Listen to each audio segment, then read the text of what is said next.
changing. We're flying high, creating a complaint-free world. No more, no more complaining. People, their lives are changing. We're flying high, creating a complaint-free world. No more, no more. So let me ask you a question. Have you been thinking about this idea about happiness? I hope you have. We want to focus on happiness. That is a myth. The idea that if you focus on happiness, happiness just moves further away. That's not true at all. The truth is, as you focus on happiness, it moves closer and closer to you. And that's why I want to make sure that we are focusing on happiness over the next few weeks. Happy birthday weekend. Thank you, Natasha. Very sweet of you to say. I won't be here Monday or Tuesday of next week. We will be back next Wednesday because Monday I'll still be in Key West. Tuesday I've got a day in the studio recording speeches. And Wednesday I'll be back. Happy Friday, says Dominic and Juanita. Happy Friday. 6 degrees. Feels like -7. I'm happy I don't have to work outside today. I heard that. I'm happy that even though I had to put on a hoodie this morning, I could still wear shorts. Ashley Day says, I'm happy about moving to Sarasota this weekend, a fresh start and a new and nicer neighborhood and home. Congratulations, Ashley. That is always such an exciting experience to move.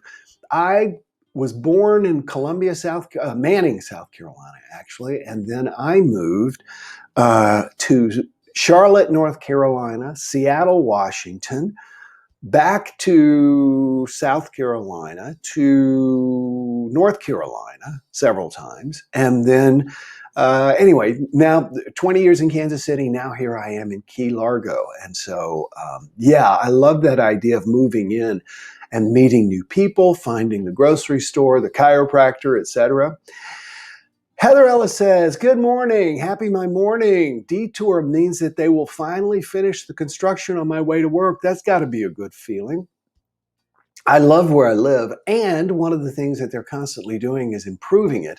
And so there's always some construction going on. In fact, I've got a guy coming in today to do some work here. All righty. Well, we've had our little chit chat. Let's get down to the meat of the matter, as my mom used to say. We're going to talk today about the when of happiness, the when of happiness. And this could be a very short jump start. Denis Whately, who is one of my favorite motivational speakers and authors, whose audio cassettes I used to drive around listening to all the time. He was in the movie The Secret, by the way, Denis Whately was. He used to do this poem that he calls Someday I'll. There is an island fantasy called Someday I'll You'll Never See. Your kids are grown, your mortgage is paid, et cetera, et cetera, et cetera, et cetera. It's this Gertrude Stein concept of there is no there. We're always going to have unfinished things in our lives. But our ego tells us that until everything is finished, you can't be happy. It's amazing for me, I know, because I'll often have really big projects. Like I'm getting ready to do this 3-hour seminar in the Czech Republic and do it live with a translator. And as I work on all these things, and then I'm like, this got this huge, big rock ahead of me. And when I get it done, then I immediately go, where's another rock? Where's another rock? Instead of sitting around going, wow, reveling in the feeling. I get caught, I don't know about you, but I get caught in this accomplishment mode. Even on the weekends, I look around for things to fix or things to build. Nothing really wrong with that as long as it's a healthy expression and it's not keeping you from happiness. But for a lot of people, it is keeping them from happiness.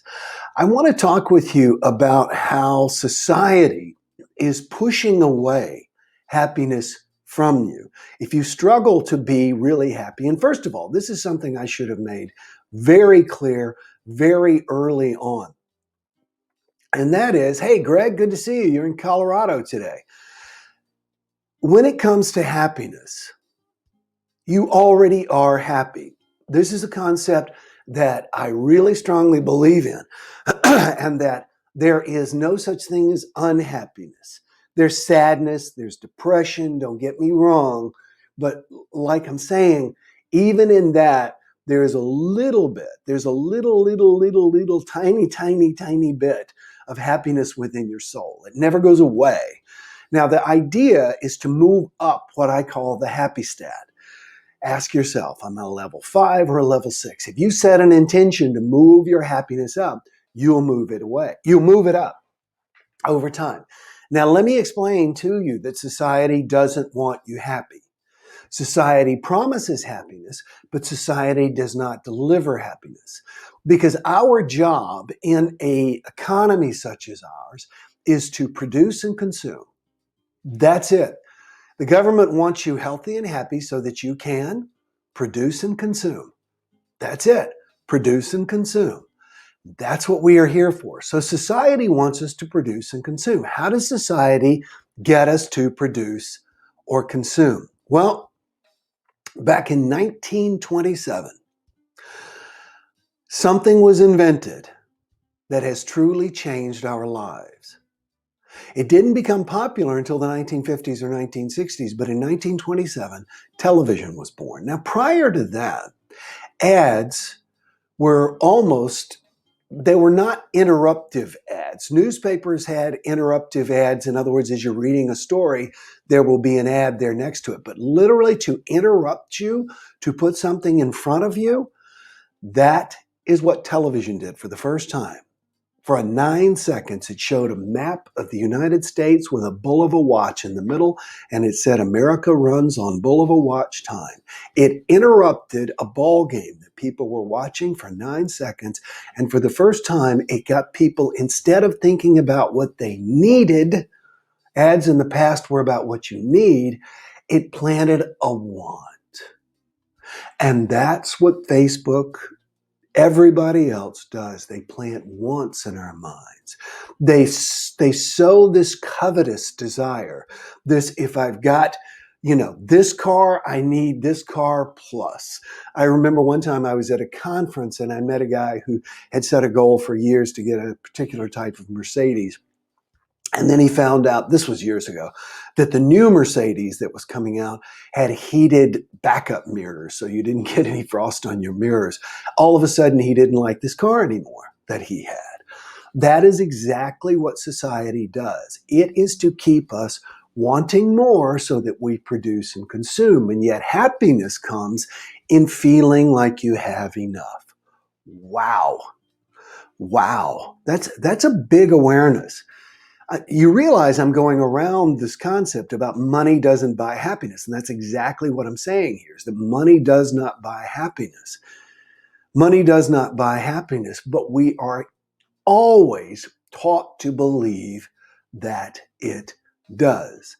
When you ask someone to describe a successful person, you say, close your eyes and describe a successful person. That person usually has money, they have love, they often have hair in ads, etc., etc., etc. Here's the point. Society is always pushing the goalpost back on happiness. Because if you've got what you want, you're not going to produce and you're not going to consume. And so I want you to look at your ads that come to you today and realize that they are designed to create discord inside of you so that you don't feel happy where you are with what you have. Wayne Dyer, the great American philosopher, man who's probably meant more to my life than any other writer, he concluded one of his audio cassette programs with the following quote. He said, remember, there's no way to happiness. Happiness is the way. Now, I know as I tell you all of this, it can sound flippant, and it does, because your ego is driving this concept of happiness away as much as society. Your ego doesn't want you happy. If you're happy, your ego cannot control you. What's your ego? Your dark self, your frightened self, your worried self. If you're happy, I'm deliberately interrupting myself here. I was rewatching again the movie Joker the other night, one of the greatest movies I think of all time. for a number of reasons. And in the movie, Joaquin Phoenix is dressed up as a clown because he's a birthday clown or a circus clown for hire. That's what he does for a living in the movie. And he's dancing to the song, If You're Happy and You Know It. And what struck me was, for the first time, because when my daughter was a little girl, we used to sing this all the time. If you're happy and you know it, clap your hands. If you're happy and you know it, stomp your feet, etc. Whatever. Here's the thing. If you're happy and you don't know it, that's hell. That's a miserable life. That's that quote I shared with you yesterday from Colette. I had a wonderful life. It's a pity I didn't realize it at the time. My greatest fear, I think I have to say, my greatest existential fear is to be dying as a very old man, 100, dying and knowing that I'm dying, knowing that I'm dying. And to look back on my life and to realize all the happy experiences that I had that I did not enjoy in the moment. If you're happy and you know it. So today's topic is the when of happiness. And the answer is now. The answer is now. Studies have found that people who believe that when I make $60,000 a year, if they make 30, I'm going to be happy. As soon as they hit 60, what do you think happens? Do they become happy? Absolutely not. 60 becomes 90. 90 becomes 150. 150 becomes 650. Happiness is a muscle. It is looking around and appreciating what you have. We're going to get into this more in a few days, but happiness is a terrible word. Happy is a terrible word. It's too squishy. It's too subjective. What we need is something that is truly subjective. Subjective contentment. Let me say that again. Subjective contentment. That's how psychiatrists and psychologists and sociologists and behavioral experts talk about happiness. Subjective. In other words, how happy do I believe I am? I can come up and give you an injection that will make you euphoric. But if you don't believe you're euphoric, if you think, my life still sucks, your life will still suck. It's truly subjective. So one of the things I'm trying to break into your mind as we're reshaping your paradigm of happiness over the next few weeks is to understand not only is it's a choice you choose. And the more you choose it, the more you develop it. The less often you choose it, the less often it will experience for you in your life. It's something you need to choose. So the uncomfortable truth about money and happiness, more money, they've done studies about this. When they ask people about their subjective contentment, right? Once people hit $50,000 and above, more money does not make you any happier. It does make you happier up to $50,000. Now, why $50,000? Much below $50,000, and people are kind of in, believe it or not, more of a survival mode. And what they've discovered is that the more people are in survival mode, the harder it is for them to make choices, make decisions, et cetera, et cetera, et cetera. It's like it starves their brains of oxygen. So if you want to be happy, the answer is now. Not for me, I've got a dozen things on my to-do list today, and I've got meetings, and I need to pack to go to Key West tomorrow for my birthday and all these things. And my ego is telling me that once I get all those things done, then I can sit back, sigh, and be happy. Well, boo on that. I want to be happy while I'm doing it. So make a decision. The answer of when to be happy is now. All right, everybody, I'm looking forward to your comments before we say goodbye. Natasha says, happy birthday weekend. Thank you so much. I think I'm going backwards here a little bit. I'm happy about moving to Sarasota. We talked about that with Ashley. Everybody take a moment, give us a little parting shot for the day. Remember, I won't be here Monday or Tuesday, but join me again Wednesday. And let's see, Paula Drake says, big difference between needs and wants. Absolutely. Happiness isn't when, happiness is now, says Ed Wilmot. Exactly. Paula Drake says, I love contentment. Yeah, I like that too, because happiness is, and I talk a lot about this in my book. And if you don't have a copy, you need to pick up a copy of my book, Happy This Year. Go to happythisyear.com, happythisyear.com. It's a #1 international best-selling book. It is also used by a number of organizations to teach the concept of happiness. So I'm quite honored by that. Pick up a copy, happythisyear.com. Have a fabulous birthday. That's a nice wish. Thank you so much, says Heather Ellis. I appreciate it. Happy Friday and have a great happy birthday. I'm looking forward to it. We're going down to Key West. We're going to walk around. I want to go to the Truman Key West White House. I'll always go to Hemingway's home. We're going to go to the Fisher Museum. And we're also going to go out to the Dry Tortugas, to the fort there, and we're going to go snorkeling. All right. Oh, by the way, share. Where's my buddy Jerome? Jerome always reminds you all, click share. This is how we build this wonderful online community. Julia says, got here late. I have met a couple people from Sarasota at retreats and they love it there. Awesome. Continuing that conversation. How can I get this book in my country? Antrika Amrita. Eritrea. Google it in your country or use whatever the search engine is. That book has been translated into, I'm thinking, about a dozen languages right now. And so it should be available in your language. Just look and see. I know that, I didn't give you the big news. A Complaint-Free World has been picked up again by an Italian publisher. We had a publisher there for several years. And then what happens is, as the book gets really successful, my publisher raises the rates on them usually, and then they drop out. So we've got a new publisher, very excited about that. Happy birthday weekend, says Will, says Sherry. Thank you so much. Great jump start. Megan says, I was lying in bed reminding myself that all of my work today is going to be easy. It will all flow from one task, interaction to another. Happiness. Remember the quote I started with from Wayne Dyer. There is no way to happiness. Happiness is the way.